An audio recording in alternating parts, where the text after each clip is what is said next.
agents. I know my last two videos have been pretty long, but the subject that we had to cover was very broad, and I did it as quickly as possible. This week's going to be a little bit shorter, but it's still a subject that takes some explanation. I want to talk to you guys about something I've been wanting to talk about for a while, and that's something you're going to start hearing about if you haven't already, and that's assumable mortgages and how they're going to play a role in our industry.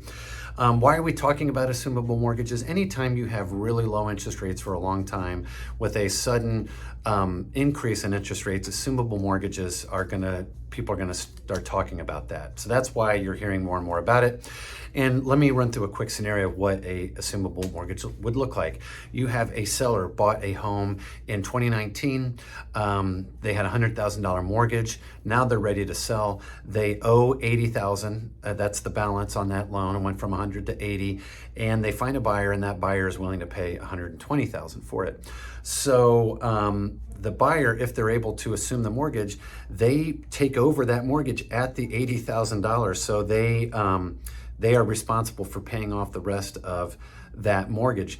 The benefit to the buyer is that they get to assume that interest rate. So wouldn't that be great right now when interest rates are 7.5%, that they could go in, make a purchase on a home and only pay a 3.5% interest rate? So that's why we're talking about it, and that's kind of what the scenario looks like. Let's talk about some of the limitations, because there's definitely some limitations. The number one limitation is it's the only loans that a seller would have that would be assumable basically are FHA, VA, and USDA loans. Okay, so that's the first limitation. Anybody has a conventional loan, it's not really going to be assumable. Probably the next biggest limitation would be for your buyer. In that scenario I just ran past you, the buyer has to come up with cash, the difference between what's still owed. So in the scenario I just described, the difference between the $80,000 that's still owed and the $120,000 that they agree to buy the home for, that $40,000, the buyer has to come up with that in cash. And I don't think there's any banks out there that would finance that. So it's got to, they have to have some cash.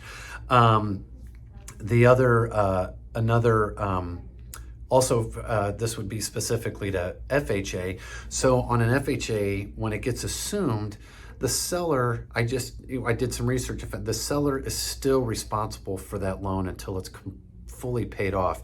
So what that means is the buyer that takes and assumes that mortgage, if they go delinquent or quit paying, the seller then has to step in. They don't have to pay it all off at once, but they've got to finish up that loan. So it's kind of like the seller is co-signing for the buyer. At least that's how I understand it. So a lot of sellers probably aren't going to be that interested in that. No investors. Investors need not apply. I don't think they can participate in assumable loans. For VA, okay, bear with me here. So if your VA, you have a seller who got a VA loan, so they're a veteran. If the buyer comes in, the next buyer is also a veteran, that's a pretty great scenario, because that veteran can assume that mortgage, and then the seller, who was also a veteran, can easily go out and get another VA loan because they had a veteran, assume their mortgage. Now, if the person assuming that mortgage is not a veteran, then the VA seller or the veteran seller cannot go out and get another VA loan until that first loan is fully paid off. Okay, so look, there's a lot there. I just covered it. You can't really go to your loan officers and ask them these questions so much because they're really not involved. There is no LO involved in assumable mortgages. The buyer works directly with the bank. Another limitation I should make you guys aware of, at least right now, until banks are able to streamline their process, it appears as though it takes about twice as long or longer in terms of the process. So we're used to 30-day closings and 30-day process. Looks like for these assumables, it takes a lot longer, 60 days, maybe even a little bit more to get approved.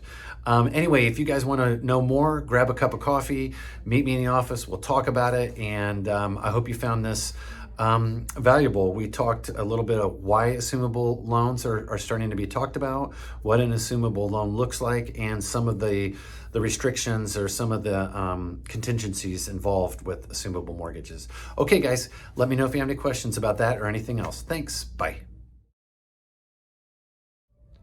Hey guys, quick add-on video. Don't forget about the recruiting rumble that's taking place. You've gotten a couple of emails about it.